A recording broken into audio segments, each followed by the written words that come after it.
Hey, thank you for joining the Local Loop.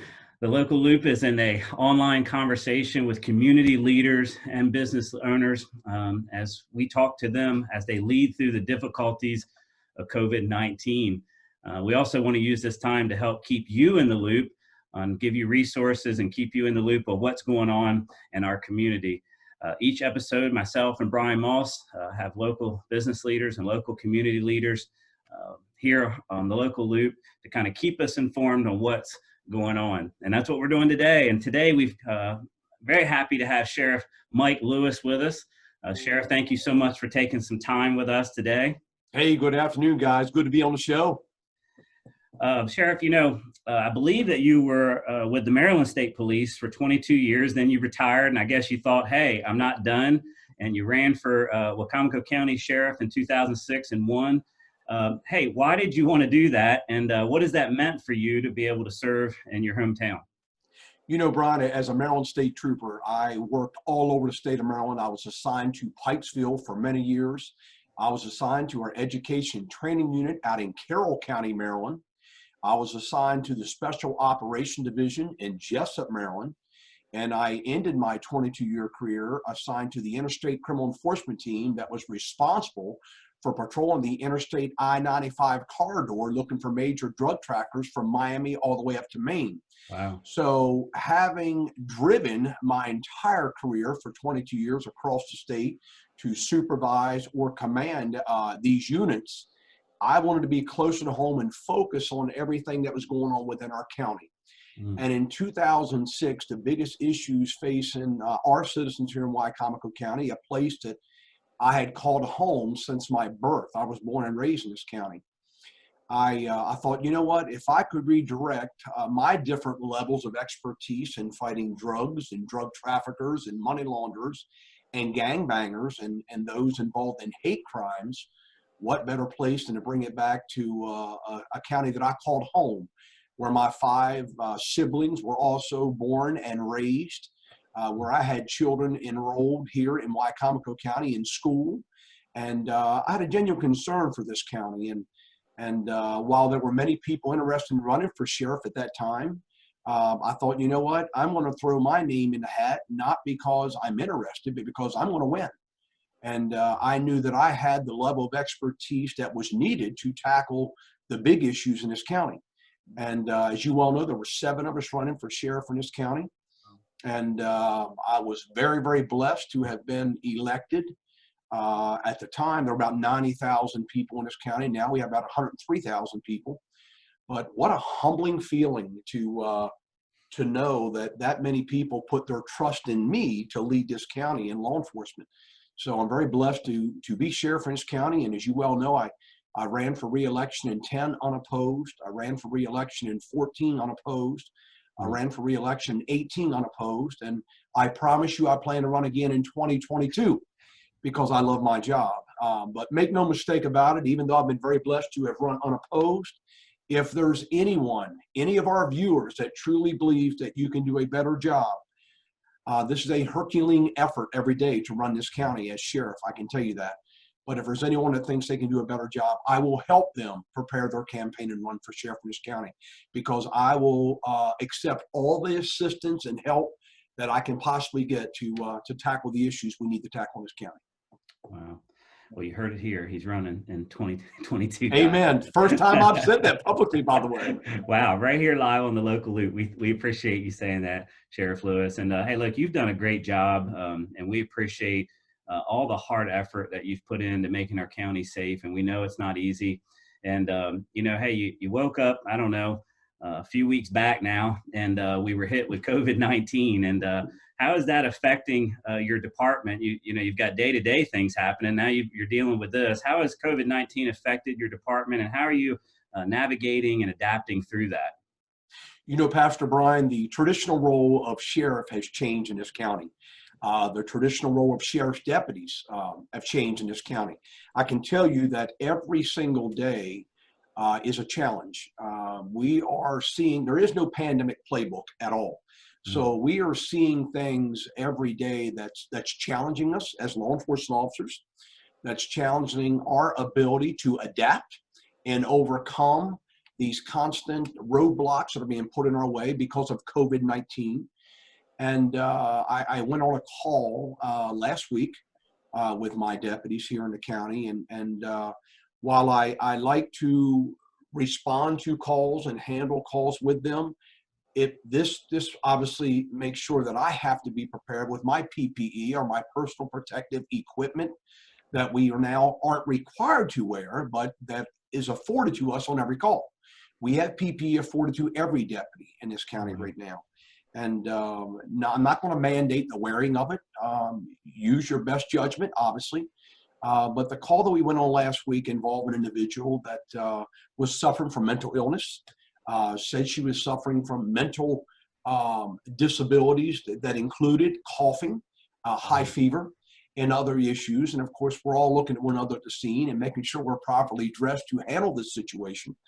But these are things that are happening every day in this county. And as you well know, it's affected our churches, our religious services that we routinely have, not just on Sunday mornings, Sunday evenings, and Wednesday nights, but we have people that are gathering, as you well know, throughout this county every single night for church studies, Bible studies.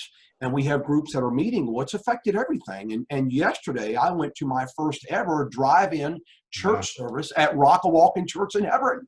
Wow. And it was a huge success. And it was a beautiful church service. And I was invited early on, about 2.5 weeks ago.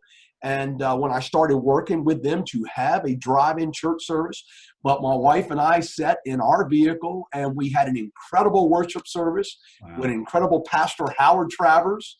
And man, you could just, everybody was, it was awesome. It was a great experience.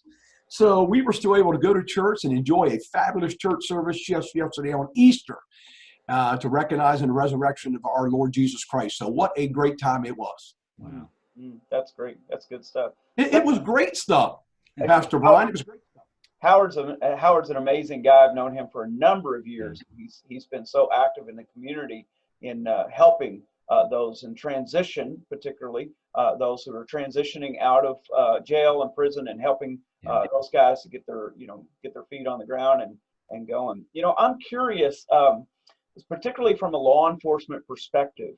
There is so much confusion, I really believe, in what's being shared with the public, in the sense that we're hearing some things that are, President Trump is saying, and that citizens should obey in shelter in place and things like. We're hearing what Hogan is saying.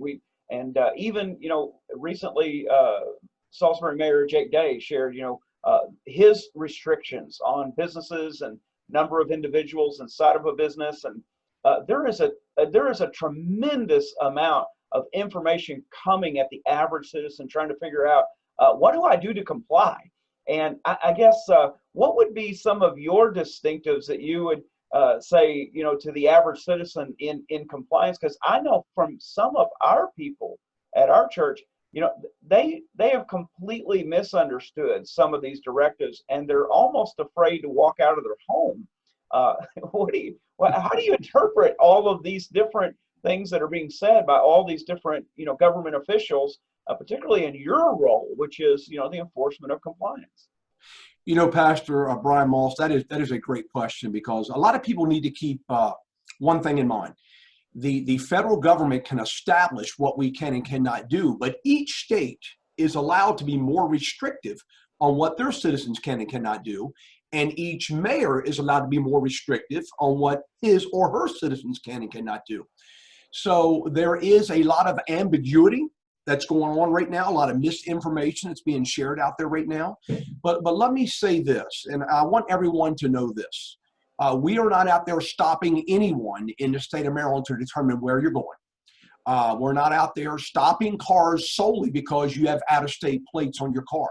We are not doing that. The last thing I want people to think is we are living in a police state at a very confusing time for everybody to begin with. And the second you leave your house, we're going to be waiting for you. We're going to be stopping your car. That's not going to happen. It will not happen, period. Now, if you get involved in a motor vehicle collision, or you become a victim of a crime while you're out and about and law enforcement has to respond, and we find out that the purpose you were on the road was not for essential purposes. The chances of being cited for that and or arrested for that are slim to none. Is it a possibility? You bet it's a possibility. But we have not arrested and or charged anyone because of that. Our job is to say, hey, you need to abide by the governor's declaration, his order, and that's to stay at home unless you're out and about for essential reasons. If you need to go out to a grocery store, if you need to go out to get medicine or go to a pharmacy to pick things up, you are certainly allowed to be on the road for those purposes, and you can swing by your church and pick up the lesson plan for next week, or you can swing by someone's house to pick up something to take home with you if you'd like to do that. If you're a caregiver for anyone, you can be on the road at any time if you're providing care for an individual. It could be mom, it could be dad, it could be for a sibling, it could be for a neighbor, it could be for a good friend. If you're a pastor and you're providing spiritual guidance, you are permitted to leave your church, your home, and go wherever you need to go to provide that spiritual guidance for a congregant or someone else that you know. It doesn't necessarily have to be a congregant. It could be someone who needs help, needs our help, needs your help. You are allowed to be on the road. Just use common sense. You know, we have people out there today, as you can imagine, that just want to be out riding around because they want to get out of the house. Well, guess what? You can do that. You can actually do that as long as you be careful, don't get involved in an accident. But if we find out you're just out riding around because you had to get out of the house, it could become problematic. It's not likely, but it could become problematic. We just want everybody to use common sense and try to stay at home and stay away from one another.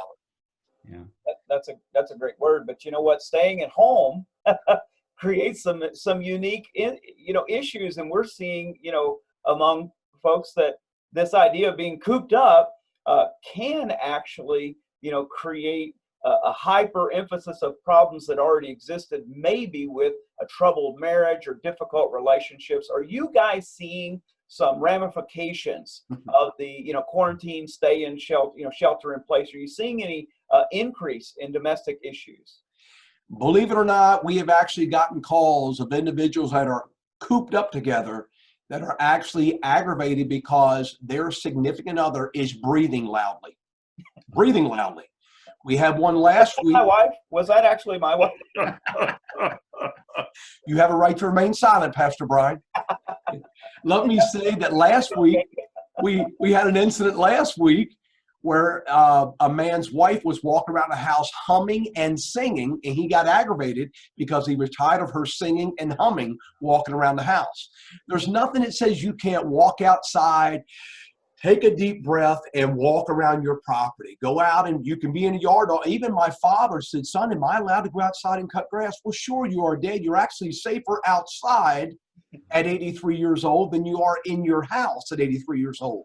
Go outside and enjoy that air, that fresh air, breathe in, breathe out, and enjoy this gorgeous weather. Now, today's been a little challenge because of the high winds and the thunderstorms and the rain that we had earlier, but we've got some beautiful weather in the forecast for the rest of this week, and I anticipate a beautiful week this week.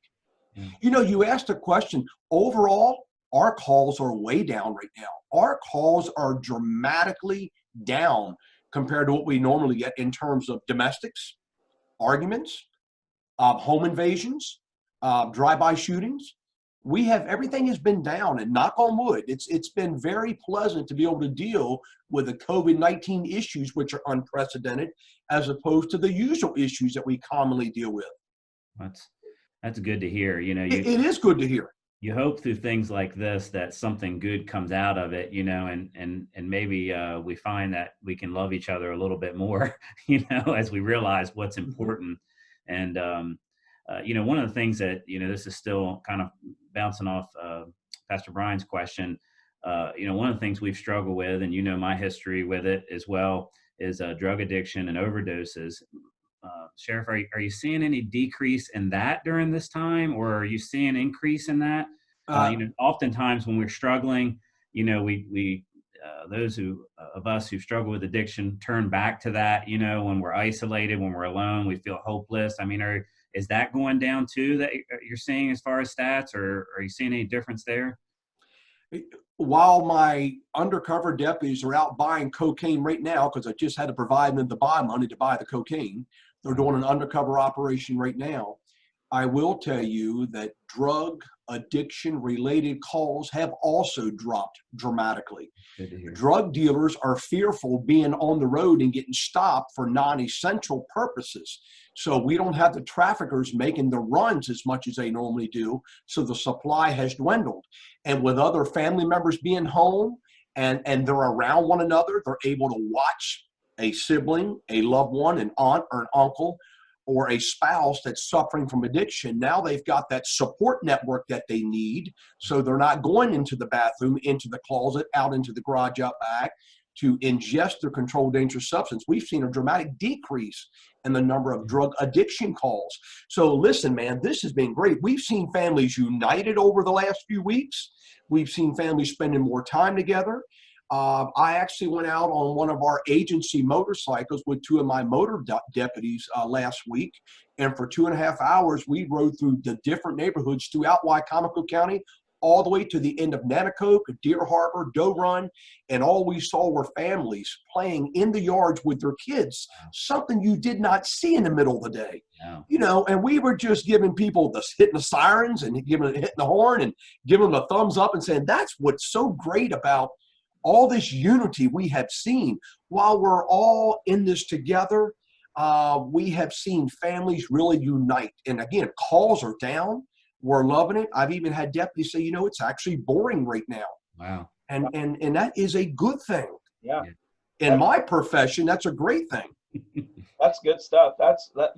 We're seeing a lot of the same thing, and even in my neighborhood, and getting out and walking and just seeing a lot more neighbors. But am I just to be clear, what I just think I heard you say, is drug dealing one of the non-essentials? Should we not be?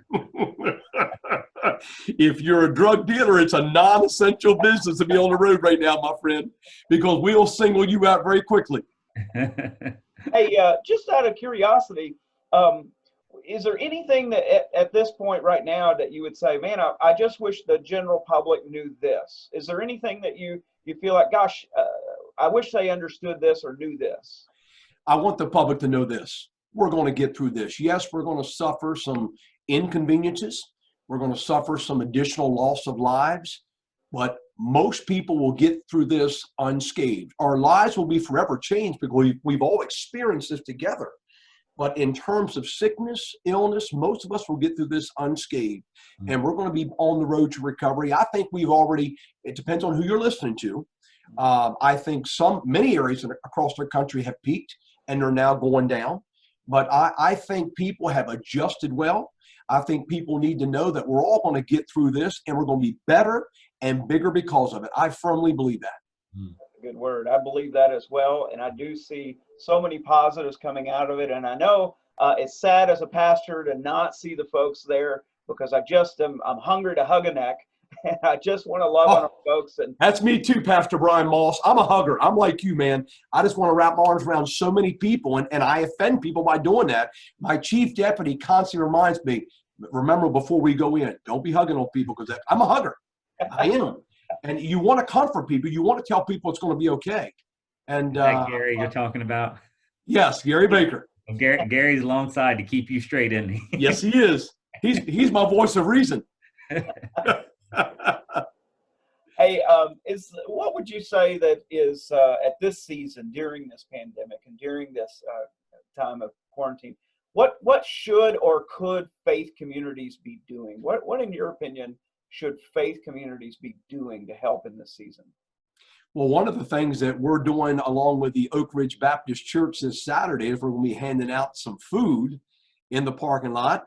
And we're looking forward to that. In fact, 5 minutes before I got on to this program with you guys, I got a call from the Maryland State Police Barrack Commander here in Salisbury that had seen a flyer, wanted to know if I was aware of it. I said, absolutely. I said, I condone it. I support it. We're going to make this happen this weekend. He offered his assistance with troopers if we need any additional help out there. I told him I thought we had everything under control, but I'm seeing a lot of faith-based leaders and clergy members who are contacting me about different out-of-the-box thinking that they're now doing. That it's caused us all to think. We're all doing things differently now that we've never done before, but you guys are obviously touching lives and you're doing the right thing. Keep doing exactly what you're doing because people are keeping the faith. I'm seeing great positive things on Facebook. I think more people, as you well know, have found the Lord. They're more faithful today than they've ever been. People are realizing, man, we're in this together. We're in this together. That's good. Good work. Well, we're grateful to serve alongside of you. We appreciate you taking this time to hang out with us and keep everybody in the loop. And we appreciate you, Sheriff. We'll be praying for you. And Thank you, brother. We'll talk again soon, okay? I'll see you guys Saturday.